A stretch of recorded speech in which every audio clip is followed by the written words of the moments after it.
possible. Je vais faire un ravalement de façade parce que là, on dirait un panneau stop. Petite transi boobs. Ah bah clairement là je suis plus délicieuse comme ça.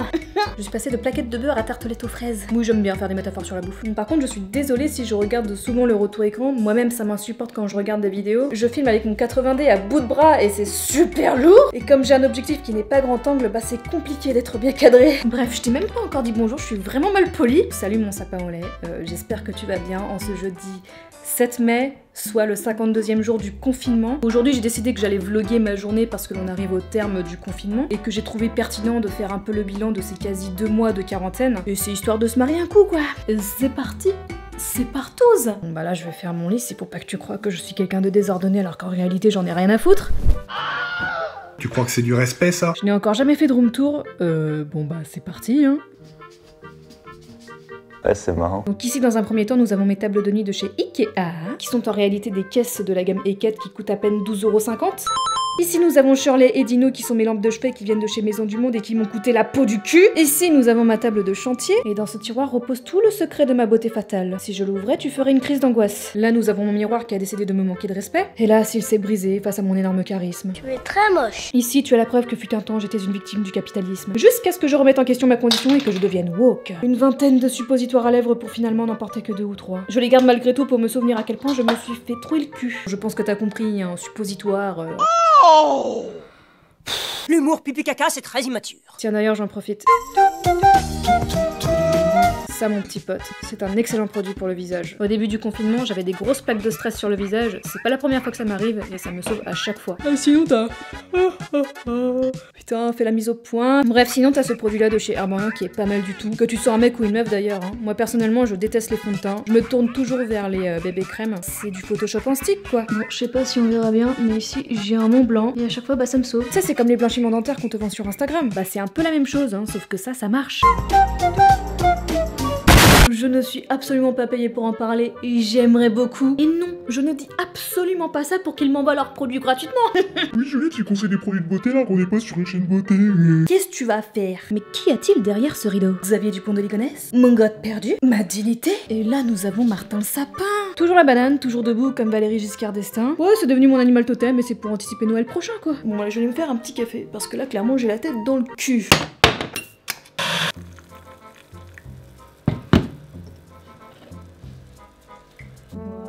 Là on est bien. J'ai mon petit café et il y a Terracine mon terrarium avec moi, comme ça on est en bonne compagnie. Du coup qu'est-ce que j'ai fait pendant ces 2 derniers mois? Nom de Dieu, mais on s'en fout. J'ai voyagé, j'ai fait le tour du monde carrément, j'ai cuisiné et c'était un échec cuisant. J'ai fait du sport. Ah non mais pour de vrai. Non mais c'est une vaste fumisterie, n'est-ce pas? Je me suis laissée influencer par les influenceuses, j'ai acheté ce legging de chez Oceans Apart. Je l'ai à peine porté 2 fois, il est déjà troué et ça m'a quand même coûté 50 balles cette merde. Là on pourra pas dire que c'est de ma faute si je ne fais pas de sport. C'est quand même la cerise sur le pompon. À défaut que ce soit moi, bah c'est le legging qui se fait trouer.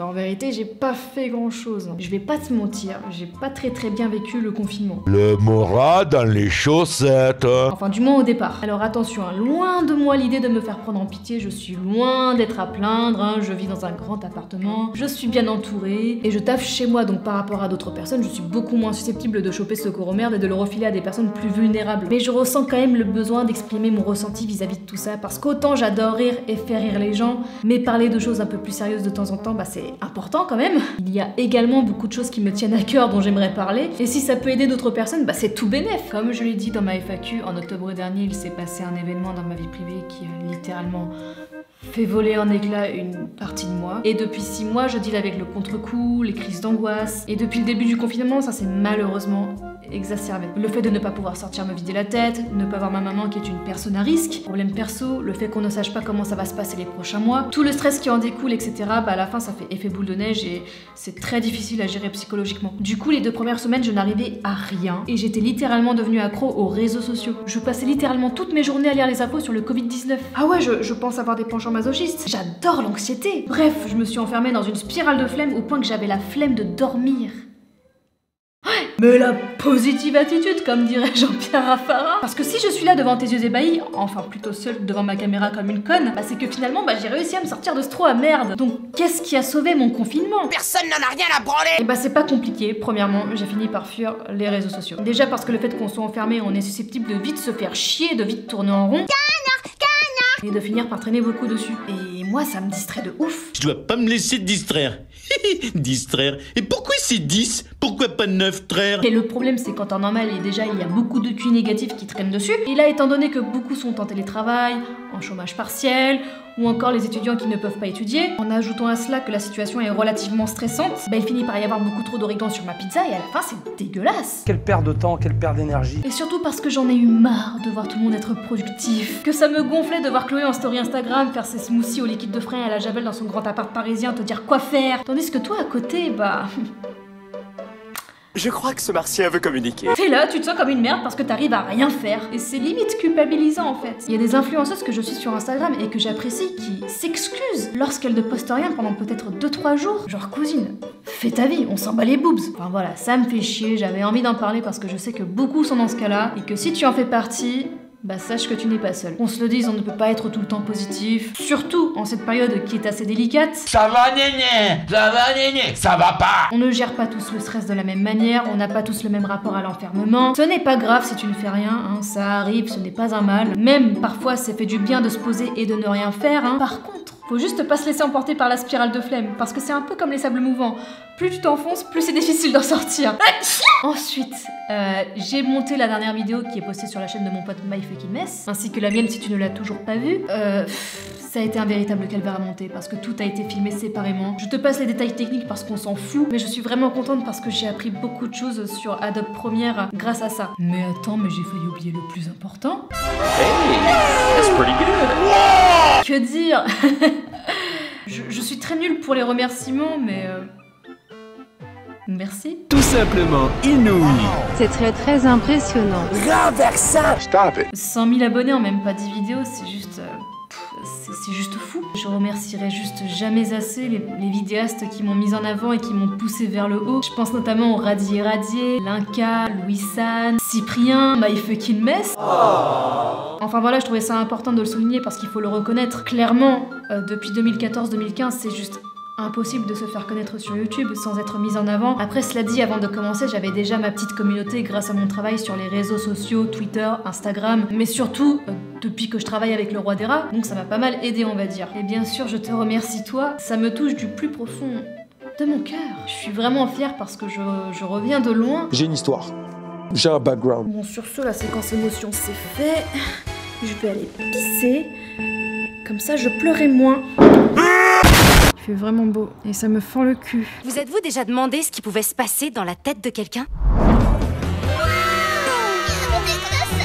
Ces amuse-bouches m'ont mis en appétit. D'ailleurs, on a reçu des masques par la mairie de ma ville. On dirait un peu la Casa des Pop-Up. Le gorillapod, ça te fait pas un peu penser à l'espèce de monstre mécanique là, dans la Gare des Mondes? Bonjour madame, avez-vous votre attestation? Non.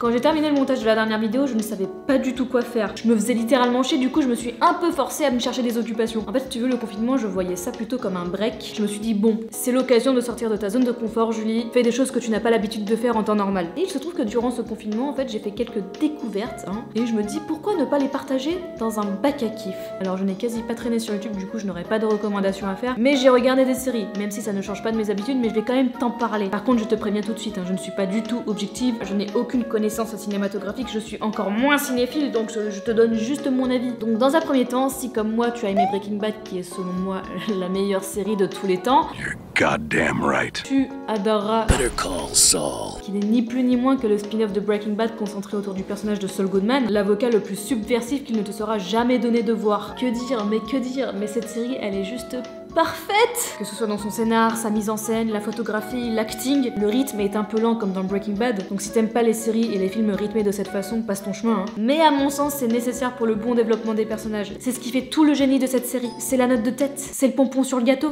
Westworld. Bon déjà, il y a Anthony Hopkins et Ed Harris dedans, donc à partir de ce moment-là, c'est forcément gage de qualité. Ensuite, si je te dis robot, intelligence artificielle, rébellion, si tu kiffes la science-fiction, ça devrait t'émoustiller. C'est un peu capillotracté, faut suivre surtout pour la saison 2. C'est crédible et est très important. Les femmes sont à l'honneur sans que ça ne tombe dans le cliché. Et là, c'est le gâteau sur la cerise. Il y a Aaron Paul dans la saison 3. Donc tu n'as aucune raison de ne pas regarder en fait. Tiger King sur Netflix. C'est une série documentaire en 8 épisodes qui réunit du gros minou, des rednecks, du flouze, du meurtre et des plot twists. Énorme. Ensuite, j'ai un peu lu. Bon alors là, je suis vraiment la meuf la moins bien placée pour faire des recommandations de bouquins parce que je lis quasi jamais. Mais le confinement m'a un peu redonné goût à la lecture dernièrement. Parce que dernièrement, j'ai beaucoup de mal à m'endormir le soir parce que je suis complètement décalée. Et le meilleur moyen pour moi de dormir, c'est de lire. Et du coup, j'ai lu ça. Il y a Gléna qui m'a envoyé gentiment ce manga juste avant le confinement et d'ailleurs je les en remercie encore. Donc c'est un shonen seinen qui mêle voyage dans le temps, gang, amitié, romance et vengeance. Autant te dire que c'est un cocktail assez sympathique. Grosso merdo, le pitch raconte l'histoire de Takemichi, un gars un peu paumé et toujours puceau dont l'avenir est plus qu'incertain, dont la vie bascule le jour où il apprend la mort d'Hinata, son ex-petite amie tuée par un gang. Takemichi a alors une prise de conscience parce que c'est la seule petite amie qu'il n'ait jamais eue. Ah bah il se rend compte que sa vie c'est de la merde. Et par un accident des plus hasardeux, il se retrouve projeté 12 années en arrière, pendant ses années collège où il sortait justement avec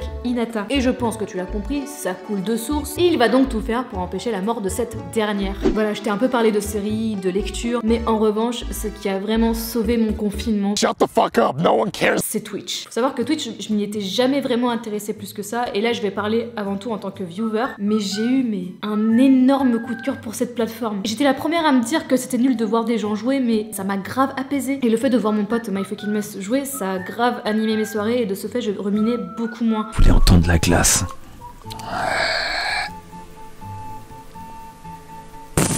C'est bon, dis donc. Je sais que ça peut paraître complètement con, mais ça a calmé mes crises d'angoisse. Et ce que j'apprécie beaucoup avec Twitch, c'est qu'il y a une proximité qui est beaucoup moins perverse que sur YouTube ou sur les réseaux sociaux, dans le sens où c'est beaucoup plus authentique. Le streamer est plus à nu parce qu'il n'y a pas de filtre, contrairement à YouTube où il y a un certain travail de montage. Et du coup, j'ai moi aussi ma chaîne. Je mange tout le temps du poireau là en ce moment, ça me saoule. YouTube et Twitch sont étroitement liés, donc c'est pour ça que j'apprécie. En fait, je n'aime pas me cantonner qu'à un seul savoir-faire, j'aime bien sortir de ma zone de confort. Et c'est pas du tout évident à mes yeux, c'est hyper enrichissant parce que comme YouTube, ça fait bosser mon oral et dans le cas de Twitch, ça fait bosser mon improvisation et mon aisance face à un public. Ce qui aujourd'hui me fait encore beaucoup défaut.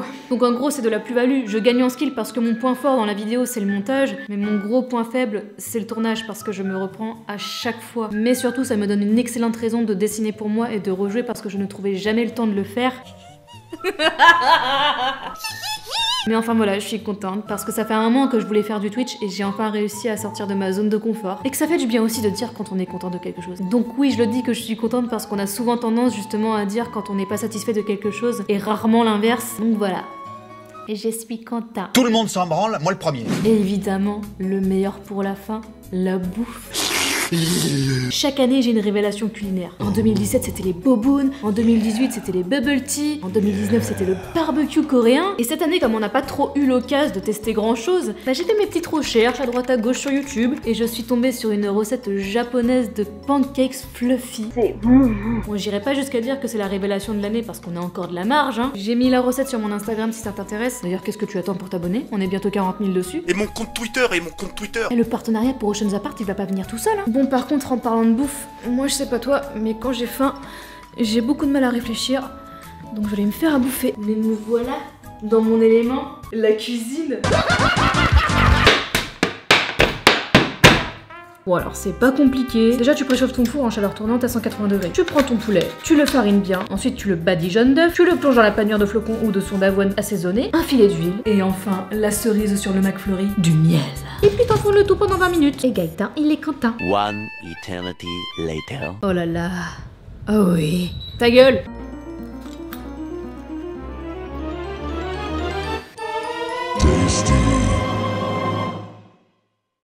Bon, c'est vraiment pas la position la plus confortable, mais on va faire avec. Quand Sa Majesté Emmanuel nous a annoncé le confinement, j'étais horrifiée. Étant donné que je suis une influenceuse de renommée internationale, l'idée de ne pas pouvoir exploser mon record d'empreinte carbone en prenant l'avion 40 fois par an m'a donné des crises d'angoisse. Évidemment, je plaisante, hein, mais comme je l'avais dit, au début c'était compliqué, puis après je me suis adaptée comme tout le monde quoi. Par contre, c'est vraiment la pire position bordel de cul. Comme je l'ai dit, cette période a été pour moi l'occasion de faire un break. Je me suis recentrée sur moi-même et j'ai pu prendre du recul par rapport à tout ce qui s'était passé dans ma vie privée ces derniers temps. Finalement, me concernant, ce confinement m'a fait beaucoup de bien en fait. Quand ce vlog sortira, on sera après le 11, donc en plein déconfinement. J'ai juste hâte de pouvoir ressortir. Disneyland me manque, la salle de sport me manque. Putain, c'est incroyable ça. Le RER me manque. L'odeur de Châtelet-Les Halles me manque. Bon, finalement, je me suis assise par terre parce que clairement, j'avais trop mal au dos sur le lit. Et j'ai mon petit luminaire avec moi et j'ai allumé Martin. Comme ça fait une petite ambiance sympa. Oui, je voulais faire une petite conclusion à ce bilan du confinement. Bon, je vais commencer par le négatif. Et j'ai perdu au moins 10 points de QI en traînant sur TikTok. Ah bah, il y a des moments dans la journée où je me faisais un peu chier. Il va assurément y avoir un baby boom dans ma résidence. J'ai encore les gémissements endommageurs de ma voisine qui résonnent dans ma tête. Peu d'activité physique, donc mon corps est un flambi. Mais c'est pas grave, hein, le flan c'est bon, cela dit. Hein.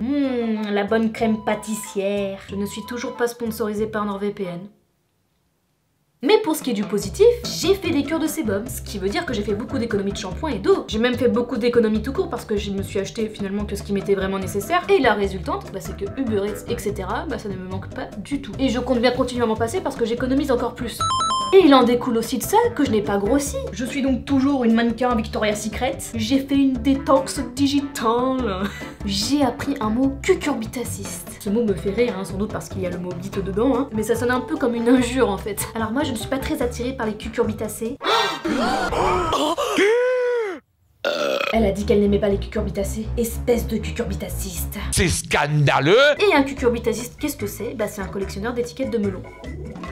Voilà. Je ne m'attendais à rien et je suis quand même déçue. En fait, même par terre, ça me fait mal au cul. Bon, est-ce que si je me mets dans cette position, ce sera mieux? Ah bah là, on est bien comme ça. Bon, je suis clairement mieux sur mon lit devant ma lampe de chevet. Voilà, maintenant j'espère que le port du masque va se démocratiser enfin. Parce que flemme d'avoir le nez en éruption et de choper le cancer du sida. On ne fera plus la bise non plus parce que j'en ai marre de frôler le torticolis vu que tout le monde est plus grand que moi. Et une fois que tous les restos, etc. seront réouverts. Mais alors, je vais m'enfiler un bubble tea pêche double tapioca. Oh là là, non! Un ramen! Non! Une pizza. Et toi, qu'est-ce que tu vas faire quand le déconfinement sera terminé? Vas-y, dis-le en commentaire, comme ça je te jugerai avec condescendance et mes goûts d'élitistes. Bon, par contre, moi je suis explosée. Allez, je vais aller me débarbouiller et puis je vais aller me foutre dans le lit. Bon bah toujours aussi moche, ça bouge pas. Mamma mia, I'm tired.